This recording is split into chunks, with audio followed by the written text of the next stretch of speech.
So this is a sound check.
Good day, everyone, and welcome.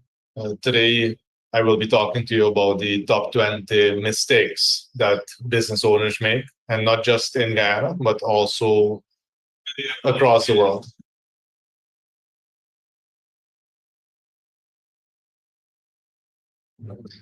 I'm Dr. Vishnu Doerga. I'm the chair of Action Invest Caribbean and also a certified master coach. And as we close the year, I really wanted to share some of these mistakes that we keep seeing over and over happening so that as you reflect, closing off the year, that you really make sure that you have a clear plan moving forward and that you avoid a lot of these mistakes. Now, as you all know, running a business is both a challenging and rewarding journey. However, many business owners encounter common pitfalls that hinder their progress or even lead to failure. Today, we'll dive into the 20 most frequent mistakes that I see entrepreneurs making here. I'll discuss a little bit about why they happen and explore practical strategies to overcome them. Now, I'll be drawing on some real world examples and also my experience of being an action coach for over a decade and working with hundreds of businesses in Guyana to provide you with actionable insights that help you navigate your business towards success. Now, the number one mistake that we keep seeing businesses make is competing on price, which often leads to a race to the bottom, where profitability and value are sacrificed. Instead, we really want businesses to focus on differentiation through superior quality, customer service, or innovation. If you continue to compete on price and you're not adding all the advantages that your business could have, like a special technology, a specific way in which you deliver, maybe a warranty on the products, you'll always be competing against people who can do it a little bit cheaper. And every time somebody has to deliver the product cheaper and cheaper, what really happens is that they have to keep reducing the quality as well, and it just keeps trimming down the margin. People make less and less money until eventually yourself and the other business owner are no longer in business and somebody else takes over the market. So we really want to be able to ensure that you stay away from competing on the price. And I'm going to ask the team to make sure that we have. Very good. Next item that we see that companies really struggle with, business owners really struggle with, is a lack of planning. And this lack of planning leaves businesses reactive instead of proactive, making them even more vulnerable to sudden market shifts. A solid plan acts as a roadmap, guiding decisions and prioritizing actions. By creating a detailed annual business plan that is broken down into a quarterly plan, a business improves their cash flow, their management, and achieves, revenue growth that is in excess of them doing it without a plan. We see that people maybe take every single day some time to think about what they want to do for the day, and What happens then is that every day they're kind of changing direction. Instead of really just taking one day, the way we do it is we take one day to really map out the next 90 days, have a very clear plan, and then we take action for 90 days straight. And with doing that, you actually achieve what you had set out in your plan. But what I found in Guyana is that most people just don't do any planning at all. And the reason that you normally hear is we don't have time. The problem with that is if you never make the time to plan, you'll never actually have the results that you're looking for. Mistake number 3, they want to do everything themselves. When business owners try to handle every aspect of their operations, they limit their growth potential and they risk burnout. Effective delegation allows owners to focus on strategic leadership. And just as an example, today, yes, I'm the one who's talking to you in front of the camera, but the event itself was planned a couple of weeks ago, and everyone would have been playing their part, making sure that the cameras are set up, the streaming is done online. Imagine if I had to do all of that by myself. How would we be able to really deliver this particular session here to you at the moment? So very importantly, ensure that you find people in your environment that can take off some of the tasks that you are doing. And it's always important to get started with the very simple tasks that are easier to train somebody on. Start eliminating those tasks. That could be a full-time job for someone else. And then you get progressively more to the medium skill task. And you decide to keep the very high skill tasks that are very, very hard to duplicate. And because they would then be so few, it also means that you can really focus and do that at the best possible level. Mistake number 4, not enough marketing.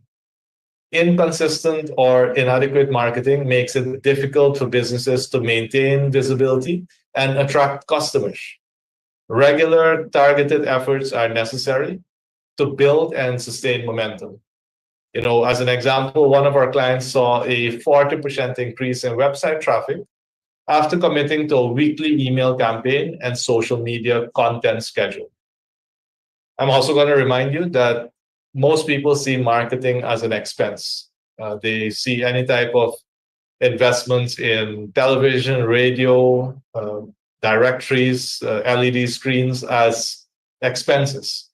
I'm going to encourage you to understand that marketing is an investment if you get the return on it, which comes back to the planning point, meaning that we do have to create a plan of what do we plan to invest in specific marketing strategies and what is the return that we are expecting. And businesses get to know about your, clients get to know about your business because of the marketing you do. If you are the best kept secret and nobody knows what you can bring to the table, how do you expect to grow? Make sure that you set aside a portion of your profits to reinvest that into marketing as well. Mistake number 5, working too much. Overworking often results in diminishing returns as exhaustion hampers decision-making and creativity. Establishing work-life balance is essential for sustained productivity. Now, we have many situations where business owners just keep going from 4 a.m. till midnight and just putting in more and more time, and the quality keeps getting less and less. So when we work with clients, we of course always start with time mastery, making sure they start mapping out where the time really goes and making a decision on what is really valuable and what's not. Once we figure out what's valuable, all of that gets mapped out on a day-to-day so that you are living your ideal day every single day. So that also stops you from working too much and not being able to enjoy the other aspects of life that are really meant to give you that enjoyment that life is all about. Mistake number 6 is no clear goals or vision. Without clearly defined goals and a compelling vision, your team will lack direction and motivation. A well-articulated vision aligns and energizes efforts across the entire organization. We always recommend that a vision is developed that ensures that people know where the company is going. And we've done this with many clients where They can decide who they would like to be in the industry. They would like to know the type of people they would want to encourage to join the organization. And it really helps organizations with their productivity levels and, of course, with their profit levels as well. Big mistake number 7 that we continue to see is not testing and measuring what's happening in the organization. Without measuring outcomes, businesses can't accurately assess what works and what doesn't. Testing different strategies and tracking key metrics is critical for optimization.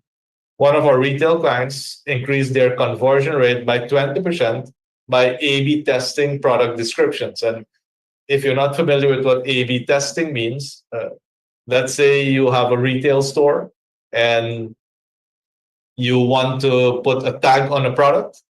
You can then look at what are the different options of tags that we can create to put on a product that will cause a client to take action. If we put the price as the first item, then a description, then maybe the item name versus putting what's the big benefit of the product and what are some of the features of the product. By doing that, by creating 2 or 3 different options and then measuring which one gives you the better result, that is exactly how you can then invest a lot of your energy into what does work. On social media, it's also very similar, where you can create 2 ads. And if those of you who are registered and are attending this session here today, we would have had a couple of different ads that we tested out to see which one caused people to understand what this session was really about, that made them then decide to attend this session. And then once we know that, that's when we're able to promote that particular content a lot more. So that is all about testing and measuring. The same way goes for your team. What is the best way? What are the different options of doing work? And then to measure which one of these options gives the best result. Mistake number 8 is not asking for feedback from customers or staff. Feedback provides invaluable insights that highlight areas for improvement and innovation. Actively seeking and acting on feedback fosters trust and better decision making. One of the restaurant owners that we worked with, they implemented a suggestion from staff to offer delivery services, resulting in a 30% increase in revenue. If the company did not ask for that feedback, they would have never known what the clients actually want. And always remember that the persons who are on the front line, the persons who actually deal with the customers, will know what the customer really wants because they're overhearing conversations. People keep asking them things as well. So make sure that you ask both your staff and the customers what could be done to improve what happens in the organization. Mistake number 8, relying on people, not systems. Mistake number 9. That's a mistake on my behalf. So now we're at mistakes, 21 mistakes. People are fallible. They make mistakes. But systems ensure consistency and scalability. Well-designed systems minimize errors and allow businesses to operate efficiently even during transitions. What I found a lot happening in our society is that we find the person and then the person starts working with us and we keep, most of the time they don't even have a job description. They don't have an employee handbook. There's no steps of how to actually do the job properly. So if it's a good person, we keep adding roles and tasks to that person until that person becomes indispensable because, there's no combination of people who can do what that person does. And nothing that person does is actually documented. So even if the business grows and now you need 2 or 3 people in that department, that all those people in the department have to now look at this person, what they do, and that person has to keep showing them. That takes a long time. And it's very unlikely as well that all people in the department will be able to perform at the same level. This is where we don't want to have people solutions. Not when something goes wrong, we run, we fix it. What we really want is to have system solution where when something does go wrong, we correct it and we immediately document the best way to get this done.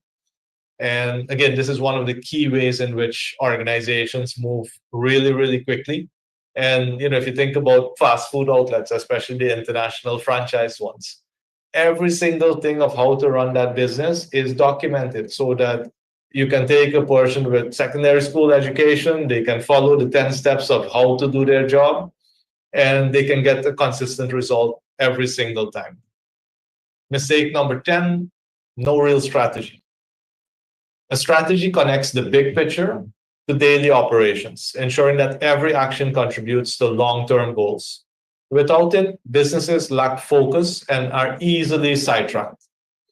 One of our clients implemented a customer segmentation strategy, focusing their efforts on high-value customers and increasing profits by 30%. Now, this again is a mistake we make far too often in Guyana, where we run after every shiny object without actually determining the criteria. So somebody tells us, well, trucks make a lot of money. You go, you invest in a truck. Then they tell you, well, you should also have a sandpit. Then you run and you do the sandpit. Then they tell you, well, in George, some people need parking spaces. And then you go find a yard and you want to do parking spaces as well. If all of this is just you running behind shiny objects, what happens is that your attention gets spread so thin that none of the businesses actually perform. And if you've actually taken that attention and focus on exactly what can deliver the result, you'll get much better results. So a couple of the things that need to be taken a look at is, what's the actual business model? Are you in a retail business, a wholesale business, a manufacturer, a distributor? Can it be leveraged? Is what you do duplicatable? If one truck runs well, can you add the second truck and a third truck? Can it actually be scaled? Instead of just growing by 10, 20, 30%, could this business double, triple? Could it go to other regions? Could it go to other countries as well? Is it marketable? Some businesses, you might be doing things on social media, but the clients are not actually looking at social media. Maybe those are the type of clients you actually have to go and visit in person. So you do need to understand who are you talking to, and do you actually have the channel that gets you to speak to those people directly? And then opportunity. Is there an opportunity for growth in that business? What's next for that business? You don't want to be in a business that is declining, where things keep getting worse and worse, but you keep sticking to that particular business. Mistake number 11, not actually planning the customer experience. Every interaction with the customer shapes their perception of your brand. Planning and optimizing the customer journey fosters loyalty and positive word of mouth. I would encourage you, especially if you are in business, and even if you work with the business, because technically we are all businesses by ourselves. Those of you who are employees, what you're doing really is you're selling your service to a single customer, which still means that you actually need to meet the need of that single customer. As a business, step outside of your business, and especially if you have a retail store or a brick and mortar location, and come into your business as if you're a customer. Sometimes the way I like to do it is I wait until a new customer is coming in and I just follow them around to see, well, what do they pay attention to? When they pull up to your place of business, is there actually parking? Do they know what to do to get a good spot? When they get out of their vehicle, what's the first thing they see? Do they know where the entrance is? Do they understand what they need to do next? When they open the door, what actually happens? What's the process that actually happens? How do people greet them? How do people direct them to what is needed? When they have to cash, when they have to leave, all of those things are the customer journey, the customer experience. And if you're a service, if you're online, maybe your website is your store, is your showroom. When somebody clicks to your website, can they actually understand what's happening? Do they have a good understanding of what you do and how they can benefit from your products? Now, mistake number 12, too many ongoing costs on people. And also in some cases, not adding enough salespeople. Overstaffing or inefficient resource allocation can strain budgets. Businesses should regularly assess personnel needs and explore ways to enhance productivity. What we see is that many organizations, they have 5, 10, 15, 100 people, and they don't effectively evaluate. They don't take time every quarter or every month to sit down and say, are the right people in the right spots? Do we need more drivers? Do we need more people in admin? Do we need more people in marketing? Do we need less people in certain areas because technology has now come about? Maybe you still are a type of business that has an admin pool or a reception pool for writing letters and doing communication. With ChatGPT and AI services, doing letters now should take, instead of 5, 10 minutes, should take seconds now. Which means, do you still need so many people in that particular department? We also have a lot of marketing automation tools that every automation tool could replace 2 or 3 people, so that the people that you do keep can be very specialized and paid much better as well. And of course, a critical one that business owners always have a challenge with. Sometimes they want to hire salespeople, but getting them on and training them is another headache. Or finding the right strategies that could supplement your sales is also something that I see that mistake being made over and over again. So people in the wrong positions and not enough people in the right positions. Mistake number 13, having one massive customer or one main lead source. Over reliance on a single client or lead source exposes businesses to significant risk if that relationship ends. So diversification really mitigates this risk. And what this means is that if you currently are working for the government, for example, and you only have a single ministry that you do all your work for, 80, 90, 100% of your money only comes from that one particular ministry. What happens if a better contractor comes around that does the job faster than you, more efficient than you, is able to do it within the budget, and they start getting the contracts and you don't have the contracts anymore? That could kill the business. So it's important to make sure that you not only stay strong in your business, but you also look for who else could I be providing this service for. We always encourage businesses to not have a single customer or a single lead source that contributes more than 20%. So take a look at who brings in the money, and also lead sources. What if you only have one marketing method? And maybe it's the newspaper. And forever, all your leads have come from the newspaper and you never developed any other strategies. What that could also mean is, what if something goes wrong with the newspaper? What if they shut down? What if people stop reading the newspaper? Then where will your leads come from? So please don't make that mistake. Mistake number 14, ignoring the competition and the market. I hear that too often, people saying, well, I don't really check the competition, or I don't have competition. Staying informed about competitors and market trends enables businesses to adapt and innovate, maintaining relevance in a very dynamic landscape. So if I think about our clients, a competitor analysis actually inspired one of them to introduce a subscription model, which actually led to increased customer retention. Please also understand that good competition is supposed to be paying attention to what's happening in your business. They're checking up to see what are you doing well, what are you doing badly. And if you are unaware of what's happening around you and what's happening in the market, you could really end up in significant problems, especially in an economy that is growing by double digits. The economy is so changing so rapidly. People have more spending power. People are getting salary increases. People have bigger goals now in their lives. How does that affect your business? If you were selling secondhand cars, 10-year-old secondhand cars, and now people can actually afford newer cars, then you might slowly go out of business and you don't even know why, because you didn't pay attention to the market. Big mistake here, mistake number 15, hiring badly. Poor hiring decisions lead to higher turnover, low morale, and productivity issues. A structured hiring process ensures the right fit for both skills and culture. And also remember, we did come from a place where there were not enough jobs, and you could just throw more people at the job. You could hire people for 60,000, 80,000, 100,000, and just add more people to it because it was cheap to hire people. There are two problems with that. We're not in that age anymore. We have a very small population with a growing number of jobs. So you really have to attract the right talent to your company. And you also get what you pay for.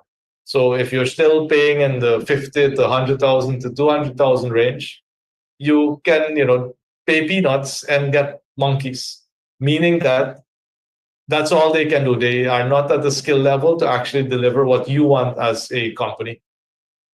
Uh, Mistake number 16, not knowing your numbers. And sometimes I think this is very clearly related to our fear of mathematics in general in the region. But financial and operational metrics are the lifeblood of informed decision making.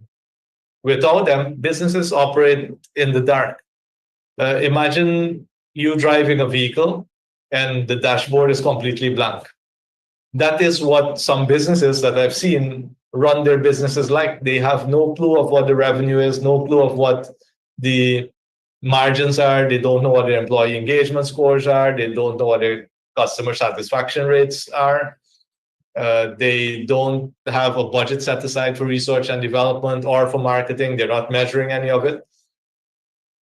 You're driving that car without having a dashboard that tells you where you are, shows up any warning signs, and that will only crash sooner or later, especially when the market gets difficult. When the economy improves, everybody kind of benefits, right? A rising tide lifts all boats.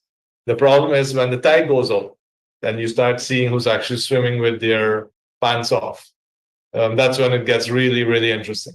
So make sure that you know what's happening in your organization, and especially to the business owners looking at this, money is numbers, right? When we hear mathematics, we get scared. But if you want to actually generate income, which is money, understand that that is numbers. And if you don't know your numbers, somebody else will. And you'll be surprised at how fast the company can crash. Mistake number 17, not investing. And with this, I say not investing in people, technology, and building the brand. Strategic investments in these areas really fuel the growth and improve competitiveness. Skimping on these areas really stunts development. If you're not investing in your people, if you're not making sure that they get the right training that is required, and I think that could have been a mistake all by itself, but you see in many cases, what we consider training in Guyana is a half day or a 1 day session sometime at the end of the year, where it's more of a party session, it's more of an announcement or a day off or a half day off. It's not really training. The CEO talking for 20 minutes is not training. Around the world, the average number of training days is 6 training days per employee per year to have average performance. In our company, we aim for closer to 20 days of training per employee per year to make sure that persons can really operate at the highest level, that they can really operate as professionals. So not putting the time in to, first of all, hire the right people and then making sure that they're well trained, it's a big mistake. Not getting the right technology in place. We continue seeing that people, a good example is that we still look for cracked software and we don't want to pay for the latest software. Even things like artificial intelligence, if you think about ChatGPT at $20 per month, 4,000 Guyana dollars, 100 Guyana dollars per day, people are not paying for that. And that therefore they're not getting the premium version of a software that could really make their life a lot easier. And then branding. If you look at some of the buildings, might be a big company, but you have no clue what the company is about. Their own name isn't even properly displayed. You don't see stories about them in the newspapers. You don't see interviews about them in the news. The CEO and other key people in the organization are not speaking at different opportunities to let people know what they stand for. And that's what the brand is, right? The brand is, what do people talk about you and your company when you're not in the room? And you have control of that, and you need to work on what you would like that discussion to be like. Mistake number 18, no online presence. The first important thing that you always need as an online presence is your website, because your website is a static place where people can go get information about you.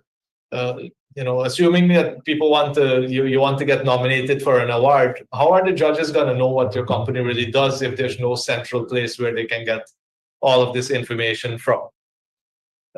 In this digital age, a strong online presence is essential to reach customers and establish credibility. It's a cornerstone of modern branding and marketing. Uh, Creating a professional website and engaging content on LinkedIn helped one of our clients secure 3 major contracts within 6 months. Having methods as well, like this webinar that I'm doing with you right now, it allows everyone who's looking right now to have a better understanding of the mistakes that are made. You know what we bring to the table, and it would allow you to actually raise your hand and say, hey, Dr. Doerga, folks at Action Coach Guyana, I need this help. I don't want to be doing this all on my own and taking forever to get it, if I even get it. I need professional help.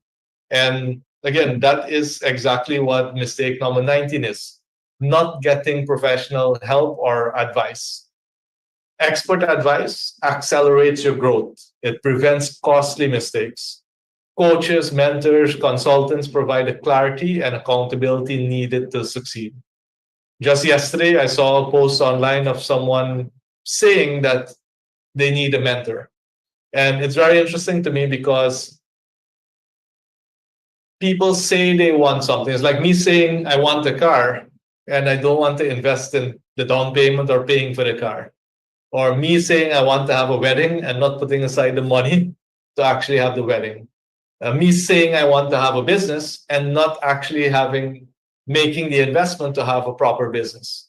Or me saying I want to have good employees and never actually hiring them, never actually putting aside the money to hire the good employees that I want. So you have to be careful about what you are saying in your mind. You can't say you want things, but you don't want to invest in it. And trying to get things for free. Imagine if you have a mentor and you want to take their time, right? And if the mentor is any good, that mentor should be part of a successful business, part of a lot of successful results, and in high demand. Everybody wants to have that mentor or that coach. Why would that mentor go invest time in someone who wants everything for free? And what I've always seen, when they want it for free, they don't do anything with it. The more they pay, the more I pay for my mentors and coaches, the more I pay attention and the more I do exactly what the outcome of that meeting is. So pay attention to that. Why would any competent professional mentor or coach invest their time in someone who's not serious about investing it in themselves? And when I started off at 19, I used to invite my mentors for lunch or for dinner. And because, back then I didn't even know it would have been better to pay them. And because of that, showing them that I respect them, showing them that I'm willing to value their time, and then eventually paying my mentors and coaches as well to ensure that they block out time in their life for me, because that's what they're doing, right? When I work as a coach and a mentor, I'm blocking out an hour, 2 hours of my life to give it to someone else for the benefit of them and their life. So please understand that if you really want to move things along faster, tap into the resources. But there are a lot of free sources as well. If you look at our website, go to our website, we've put so many free tools there that persons can benefit from. Start with those, get going so that you can then actually get far more professional help. And in the second quarter of next year, we'll actually be releasing an AI version of myself and other coaches. So everyone out there would be able to have access to that, because again, there's only so many people that a coach or a mentor can work with. We have limited, just like you, we only have 24 hours in a day. So, it's unlikely that any mentor is going to allow 24 hours for you, let alone even an hour for you, if it is not well planned. So we are bringing out some solutions in the next quarter, in the second quarter of next year. We're currently in the testing phase. So look out for that. Use the Horventure app in the meantime as well. The Horventure app is a fantastic way in which you can get a lot of business education. And it's not that it's free, right? It's paid for by organizations that want you to develop You have no cost, but please understand it's not a free help. It costs quite a bit to make sure that it's brought to you. Appreciate the value that is being brought to you. Mistake number 20, letting their businesses run their lives. We see this often with business owners. A business should support the owner's life, not consume it. Building systems and teams ensures the business operates smoothly without constant oversight. One example is that through clear delegation and a clear framework, one of our clients was able to reclaim their weekends to invest it with their family whilst the profits increased in their organization. A business is supposed to give you more life, not less. It's not supposed to be taking away from your life. And this is what we are very focused on at Action Coach Guyana. For 10 years now, we've helped hundreds of business owners and thousands of employees really maximize what they want out of life, get clear on their goals, and then map it out exactly what needs to be done to get those results that they're looking for. So I will be asking if you have any questions, drop it on the comments. Our team will be responding. I myself will be looking at them as well. For those of you who are in the Zoom room, feel free to drop any questions that you have in the chat box as well, so that I can provide you a response on that.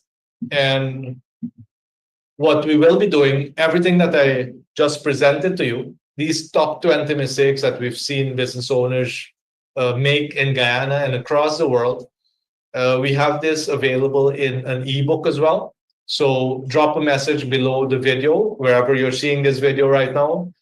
Drop your email in so that we can email you a copy of the ebook that not only will go in a lot more depth of the mistakes I spoke about today, it will also give you the guidance of step-by-step what you can do. And this is one way in which we are looking at providing you with value so that you can get the wheels turning faster and then be ready to be able to work with, get the professional mentor, get the professional coach to move you to the next level. So drop your emails into the chat boxes. I'm also going to ask my team to set up our email. So to drop our email into the chat box, and the easiest one is info@actioninvest.org. info@actioninvest.org, in case you don't want to drop your email on a social media platform. Those of you on Zoom, I can already see all the Zoom emails that are coming in. So we will make sure that we email this to you. We're also going to send you some other tools that you can use in your business in the meantime to kind of measure where you are. And speaking about those tools, I'm going to ask you to scan this QR code. And with this QR code, it allows you to map out the 6 key areas of the business and understand where there are significant gaps in your current business. It will then provide you with a complete scorecard with also some guidance of the things that you can start doing. As usual, we normally have a lot of folks reaching out at this time of the year. Everybody wants 2025 to be a really good year. Everybody wishes that 2025 is a fantastic year. It's not going to happen by itself. The goals don't work if you don't do the work, right? So please make sure that if you are really serious about 2025 being a fantastic year for you, that you make contact. We have an application process. You fill in the applications. We do an assessment. We do a free strategy session to first of all figure out, are you the right person to work with? Is it a good fit between you and your coach? Does your business actually have the potential to achieve the vision, to really make the money that you're looking for? Because sometimes, the business doesn't. You pick the business that's too easy to copy. Everybody does it. It's a commodity. Everybody in the street wants to do the same thing that you're doing, and it's so easy to copy you, so they do go ahead. So we will also help you analyze your business model to make sure, is it really something that could scale? And then, of course, if those two are a good fit, you're the right human being, your business is the right business, then we offer you a program. And up to that point, there is no cost involved. We want to make sure that we really do work with people who have the most potential, because We have limited coaches on our team. We really want them to be working with the persons who can make the biggest impact so that you can take care of you. You can take care of your family. You can take care of your team. You can take care of your community. And my biggest goal is that some of you really start taking care of our country as well and our region. We have a lot of work to do to move Guyana from a developing country to a developed country. And I would encourage you to make sure that you play your part as well. As you close off the year, take some time to reflect as well on what worked really well for you. We've done our best to capture the top 20 mistakes that we have seen in Guyana and across the world as well. Of course, drop your email in, send us a message so we can get you the ebook, and use all the tools that we have. Get ready. And then for those of you who are really serious, really want to move your business to the next level, you've already been in business for a couple of years, you're already doing tens of millions, because that's really where we can help you scale from tens of millions to hundreds of millions. I focus more on hundreds of millions to billions. If you're in that space and you do something that is really unique, difficult to copy, I think you would make really good candidates for us to work with you to get to your goals faster. Reach out so that we can send you the application form and all the background information so that you know what you're working on. Also understand that coaching is a long-term relationship. Our minimum time that we work with clients, and I'm seeing this here as well. Yeah. A minimum time that you work with the client, the minimum contract is 1 year, because it takes a year to make all the fundamental changes to address all 20 mistakes, to make sure that you don't have those mistakes in your company. It takes about a year to get that in place. And with the growth that organizations get in a year, they just stay with us year after year, because every year gets better and better and better. Just check our Facebook pages. You'll see the hundreds of clients who have demonstrated how they continue to grow and how rapidly they've been growing as well. With that said, I'm just checking to see if there are any other questions. I wish you all the best for the holidays. If you want to grow faster, reach out, use the tools that we have at your disposal, and ensure that you keep growing. Take care. The team will know if there are any other messages, drop them in, and keep doing your best.